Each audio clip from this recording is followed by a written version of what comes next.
Bless me.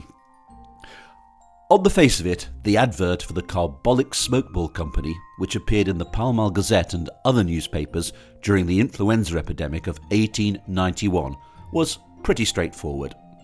It read, £100 reward will be paid by the Carbolic Smoke Ball Company to any person who contracts the increasing epidemic influenza colds or any disease caused by taking cold after having used the ball 3 times daily for 2 weeks, according to the printed directions supplied with each ball.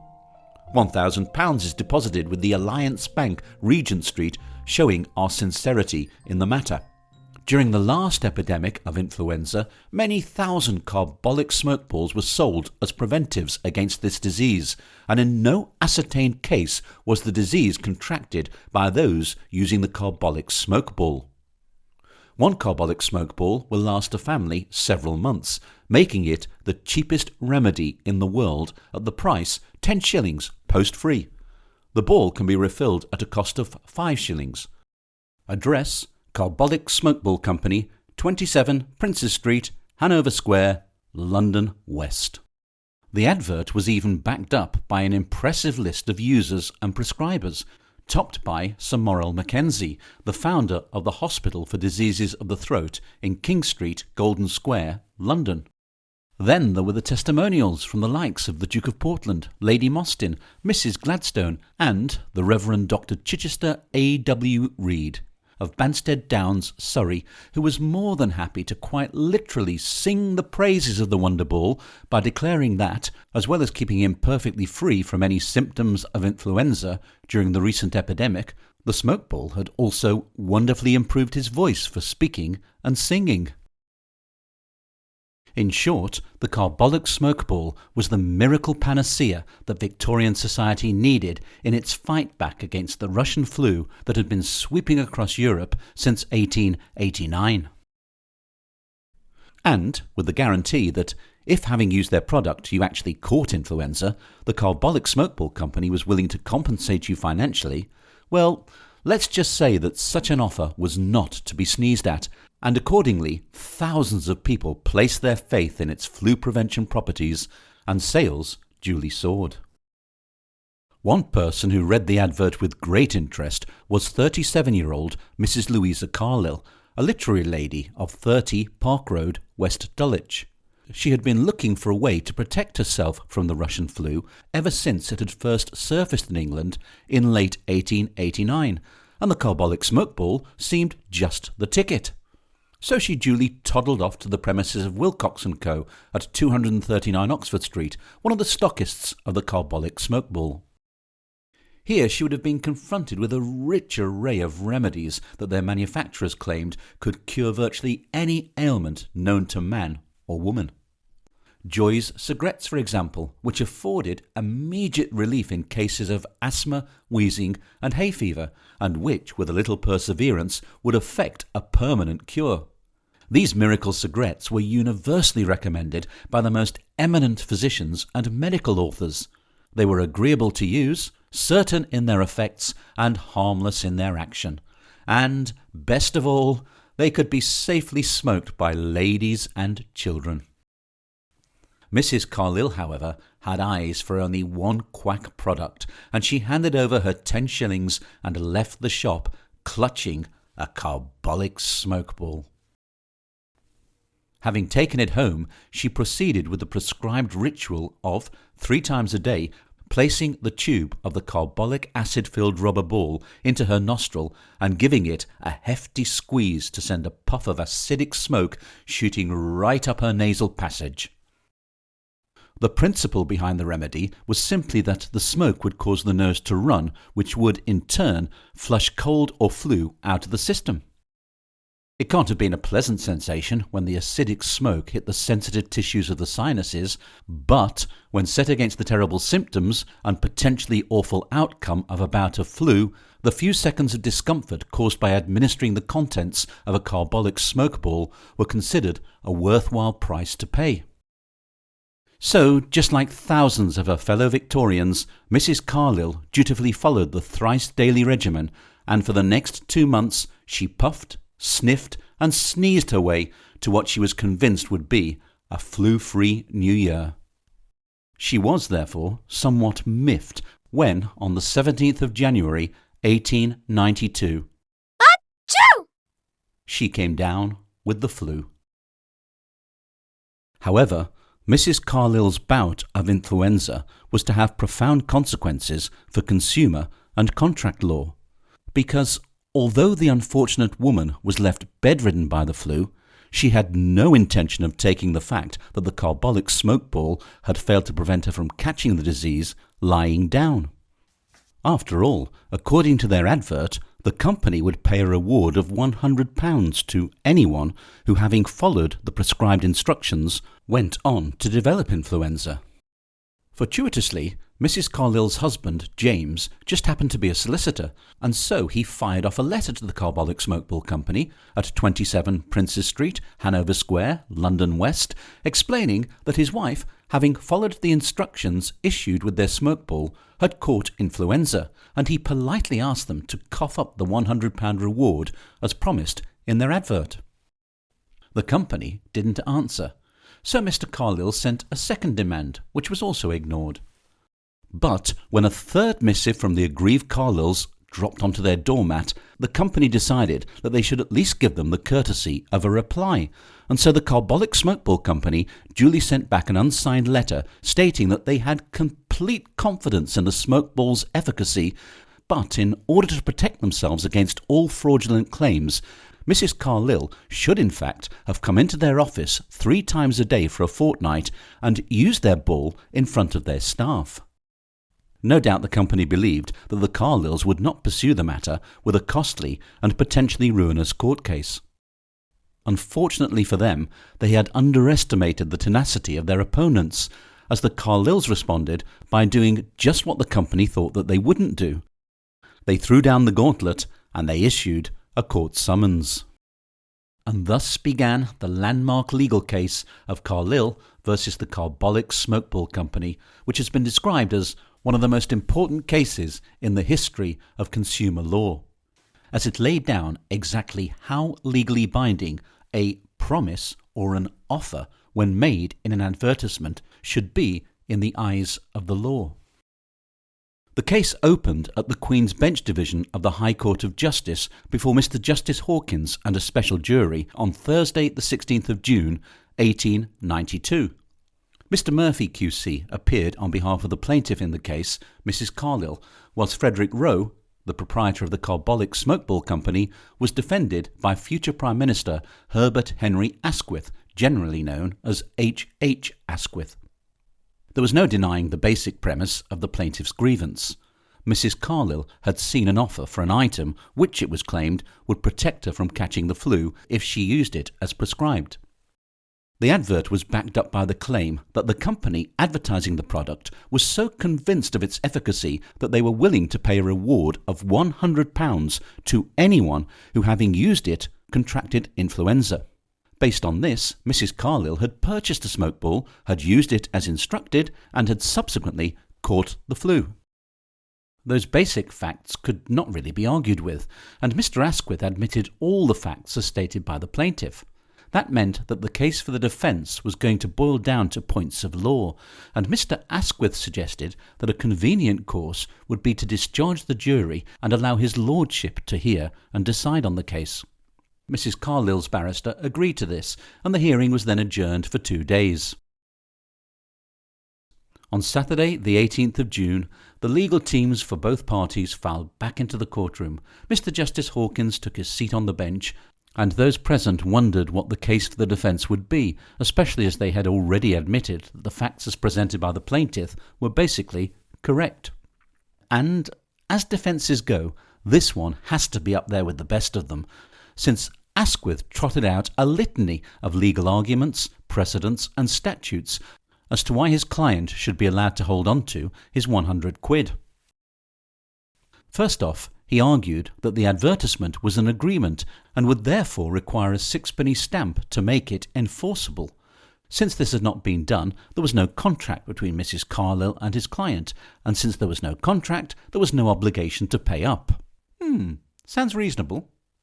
Furthermore, there could be no contract between the parties because a contract must contain a proposal and an acceptance, and Mrs. Carlill had not formally accepted the company's offer by notifying them in writing or otherwise that she wished to accept their offer. Ooh, that's pushing it a bit. Asquith then posed the question at what moment the alleged contract could be said to have been entered into. Was it when Mrs. Carlill had purchased the ball? Was it when she used it? Was it when the disease appeared? Or was it when she communicated to the defendants that she had bought the ball, had used it, and had caught influenza? Secondly, the advert was in fact nothing more than advertising puffery, and any reasonable person should have seen it as such. Mr. Justice Hawkins wasn't at all impressed with that argument. Is the advertisement a mere idle false misrepresentation in order to induce the public to buy these balls? He demanded. Is that what you say its meaning is? Mr. Asquith replied that it was not. His contention was that the advertisement was not intended to form the foundation of a legal obligation enforceable in a court of law. His lordship was having none of it. If you wanted to increase your business, he thundered, and promised people something if they purchased one of the articles you are dealing in, and if you do not fulfil your engagements, it is dishonourable, to say the least of it. Mr. Asquith then contended that, in the event of his lordship holding that there was a contract, then it was bad in law, inasmuch as it was in the nature of a wager, and was therefore void in law. It was, he told the judge, the equivalent of, I will lay you £100 to 10 shillings that you will not get the influenza. Yes, it will be 200 to 1, replied Hawkins, to the general amusement of those present, who laughed uproariously at his quip. Oh dear, things weren't going well for H. Asquith. The judge appeared to disagree with his contention that there had not been a contract between the parties. He obviously wasn't convinced that the offer of a reward was nothing more than advertising puffery, and now the argument that if there was a contract between his client and the plaintiff, then it was by way of gaming and wagering, and was in consequence void, had fallen flat as well. So the persistent Mr. Asquith delved deeper into the statutes and argued that, if there was a contract, then it was in the nature of insurance, and was therefore void, as certain criteria might not have been complied with. And with that, Mr. Asquith closed his case and resumed his seat. Mr. Graham QC, acting on behalf of Mrs. Carlill, then rose to his feet, and the court waited with bated breath to see what arguments and statutes he would trot out. As it happens, he simply stated that the defendant's conduct in defending the action was a very dishonest attempt to abate money due upon a distinct promise to pay it. End of. With the legal arguments concluded, Mr. Justice Hawkins reserved judgment, and he went away to mull over his decision for a few weeks. And, as his lordship mulled, the Carbolic Smoke Ball Company took advantage of the hay fever season to advertise their product in the newspapers, albeit they stopped short of offering a financial inducement to entice readers of their adverts to make a purchase. On Monday the 4th of July, the parties filed back into the court to hear Mr. Justice Hawkins announce his decision. Clearing his throat, he began his ruling.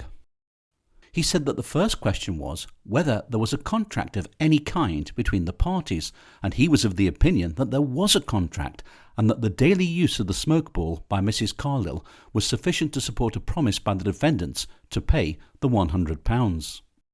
Then, the second question was whether this contract was wholly or partly in writing, so as to require that it should be stamped, and he was of the opinion that it was not such a contract as required stamping. Then came the question whether it was a wagering contract and therefore void, and he thought that it was not. The further question was whether it was a contract of insurance and therefore void. He did not think that it was a contract of insurance, but was created by a written proposal or offer and completed by the performance by the plaintiff of certain conditions attached to the proposal. This being so, the plaintiff was entitled to recover £100, and therefore there would be a verdict and judgment for Mrs. Carlill for £100 with costs. He also refused the defendant a stay of execution with a view to an appeal. The majority of the newspapers viewed Mr. Justice Hawkins' ruling as a victory for common sense and justice.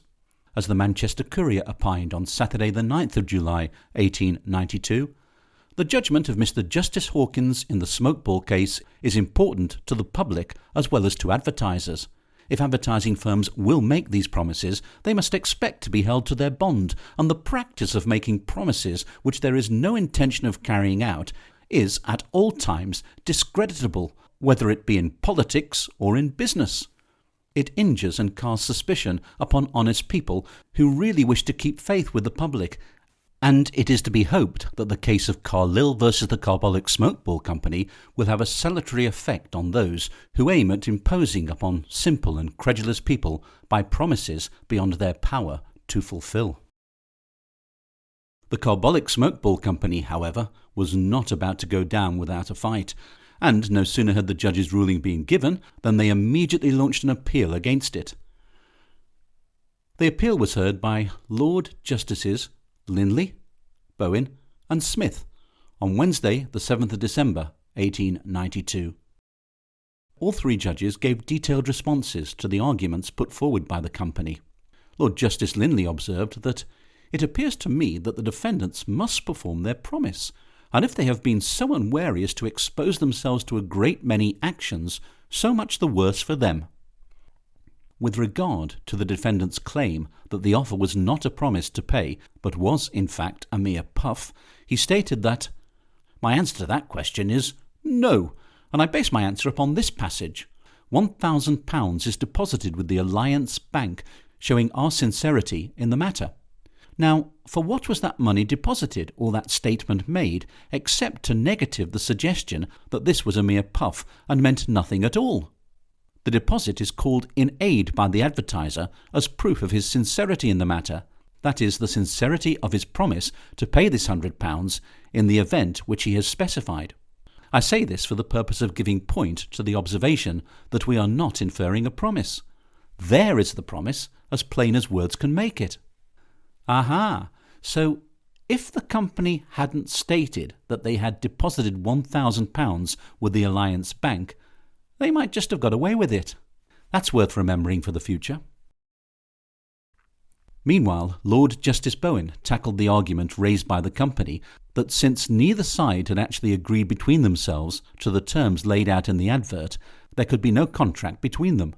His lordship pointed out that, "If I advertise to the world that my dog is lost, and that anybody who brings the dog to a particular place will be paid some money, are all the police or other persons whose business it is to find lost dogs to be expected to sit down and write me a note saying that they have accepted my proposal?" There were also suggestions in press commentary on the case that since the Carbolic Smoke Ball advert had not actually put a time limit on the offer, then technically claims might have to be met for years to come. Ultimately, the three Court of Appeal judges agreed with their colleague, Mr. Justice Hawkins, and the appeal was dismissed with costs. All in all, Frederick Roe must have come to rue the day that Mrs. Louisa Carlill had walked into Wilcox & Co. on Oxford Street and had chosen a Carbolic Smoke Ball as opposed to, say, a pack of Joyce cigarettes. Since Frederick Roe's Carbolic Smoke Ball Company was not operating under the protection of limited liability, many people believed that he would now be bankrupted by thousands of disgruntled influenza sufferers wishing to claim their £100. However, this did not happen, and in early 1893 Frederick Roe formed the new company and set about vigorously advertising his product, even going so far as to put a positive spin on the lost court case by stating that many thousand carbolic smoke balls were sold on these advertisements, but only 3 persons claimed the reward of £100, thus proving conclusively that this invaluable remedy will prevent and cure the above-mentioned diseases. He even went so far as to up the financial stakes by offering a £200 reward to the person who contracts a long list of diseases. However, a close study of the advert reveals that he had learnt an expensive lesson from his brush with his nemesis, Mrs. Louisa Carlill, for in the small print of the advert was the following disclaimer: This offer is made to those who have purchased a Carbolic Smoke Ball since the 1st of January 1893 and is subject to conditions to be obtained on application, a duplicate of which must be signed and deposited with the company in London by the applicant before commencing the treatment specified in the conditions. And also, unlike before, the company even put a time limit on the offer, stating that it would only remain open until the 31st of March 1893. But of course, nobody reads the small print, or at least that's what the company hoped. Oh, and there was one final but major difference between this advert and its predecessors.